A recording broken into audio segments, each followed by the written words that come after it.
Hindi madali maging coach dahil kailangan alam mo kung kamusta at kung anong progress ng bawat player mo. Kaya nakaisip ako ng paraan para masubaybayan natin ng maayos ang performance ng MMW players natin kada laro. Isa ito sa simpleng paraan para makita ko kung saan sila nag-improve, kung ano pang kailangan nilang i-develop at kung paano sila mas makakatulong sa team. Dito, makikita natin ang kanilang offensive stats at defensive stats. Sinabayan ko na rin ng turnovers, pati yung plus and minus nila. Sa plus, makikita natin kung saan sila nakatulong sa team, kung galing sa kanila ang play, nakapag-pick and roll, nakagawa ng end one basket, magandang defensive play, at iba pang paraan kung paano sila nakapag-contribute sa laro. Sa minus naman, dito natin makikita kung may puntos na nanggaling sa kanilang defensive mistake o kung may pagkakataon na hindi sila naging active at na parang nakatunganga lang sa loob ng court. Hindi naman ibig sabihin nito na kapag mataas ang minus, pangit agad ang ginawa ng player. Ginagawa natin ito para makita kung ano pang kailangan nilang ayusin at matutunan. Ginawa ko rin ito para makatulong sa kanila. Sa totoo lang, matagal to sobra kasi sinasabay ko na ito sa pag-edit. Pero sa totoo lang, nag-enjoy naman ako habang ginagawa ko ito dahil nakikita ko rin mismo yung progress ng mga players natin. Malaki ang oras na kinakain nito, pero para sa team at para sa mga players na kabilang sa pamilya natin, gagawin ko ito. Dahil bilang coach, hindi lang naman laro ang importante. Importante rin na alam natin kung saan sila nanggaling, kung saan sila magaling, at kung ano pa yung mga kailangan nilang pagbutihin. At habang tumatagal, gusto ko makita nila na bawat laro may natututunan sila.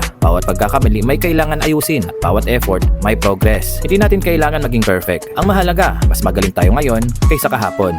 At bago tayo matapos, gusto ko lang i-promote ang aming MMW Adventure Jersey. Sa mga gusto magpasabay, message nyo lang kami sa aming page. Kung gusto nyo masubaybayan ang aming MMW Adventure, panoorin nyo na lang ito sa ating YouTube channel. Search nyo lang ang MMW Family at lalabas na agad tayo. Huwag kalimutan mag-subscribe at pindutin ang notification bell para updated kayo sa ating mga susunod na basketball adventures. At para naman sa mga naghahanap ng patahian ng jersey para sa kanilang team, message nyo lang kami sa aming page. At tandaan nyo, ang tunay na progress, hindi lang makikita sa stats o score. Nakikita rin ito sa effort, sa disiplina, at sa willingness ng isang player na matuto at mag-improve. Bilang coach, trabaho natin na hindi lang turuan silang manalo, kundi trabaho rin natin silang tulungan na maging mas maayos na player at mas magandang tao habang ginagawa nila ang mga bagay na mahal nila.